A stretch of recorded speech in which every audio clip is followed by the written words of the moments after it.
Hi friends, welcome to my channel. இன்னைக்கு Maggie noodles வச்சு ஒரு ரெசிபி காட்டுறேன். தேவையான பொருட்கள் என்னன்னா ஒரு வெங்காயம் கட் பண்ணி வச்சிருக்கேன். கேப்சிகம் வந்து பாதி எடுத்துருக்கேன். பீன்ஸ் கொஞ்சோண்டு, கேரட்டும் ஒரு அரை கேரட் எடுத்திருக்கேன். 2 முட்டை.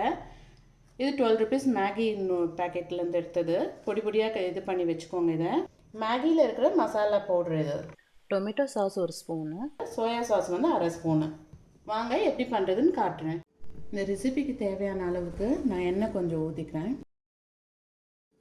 ஃபஸ்ட்டு நான் வெங்காயம் போட்டுக்கிறேன். ஒரு வெங்காயம் குட்டி குட்டியாக சாப் பண்ணது. இப்போ கேரட் சேர்த்துக்கிறேன்.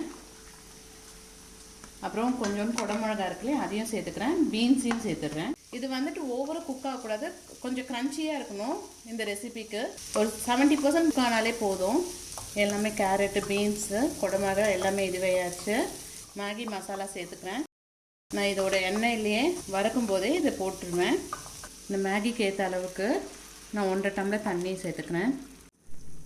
நான் இப்போ நூடுல்ஸையும் சேர்த்துக்கிறேன். இதில் கொஞ்சம் கூட தண்ணி இல்லாமல் இருக்கணும்.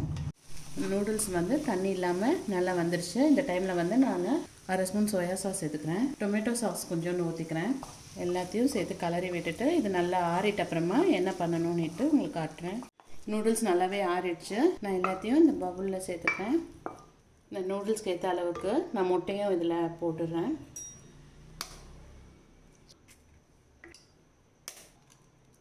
இந்த முட்டைக்கு ஏற்ற அளவுக்கு நான் கொஞ்சோண்டு உப்பு சேர்த்துக்கிறேன். சில்லி ஃப்ளேக்ஸ் போட்டுக்கிறேன் கொஞ்சோண்டு அரை ஸ்பூனு. நீங்கள் காரம் பார்த்து இது பண்ணிக்கோங்க. ஒரு அரை ஸ்பூன் வந்து மிளகுத்தூளும் நான் இதில் சேர்த்துக்கிறேன். எல்லாத்தையும் ஒன்றா எல்லாமே சேர்த்து கலக்கி விட்டுருங்க. இந்த நூடுல்ஸில் எல்லாமே சேர்ந்து வந்துடணும்.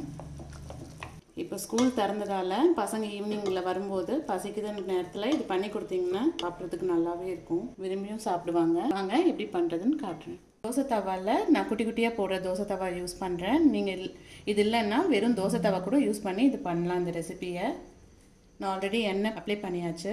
நான் இதில் ஒரு கரண்டி இதில் ஊற்றிடுறேன். 3த்துலேயும்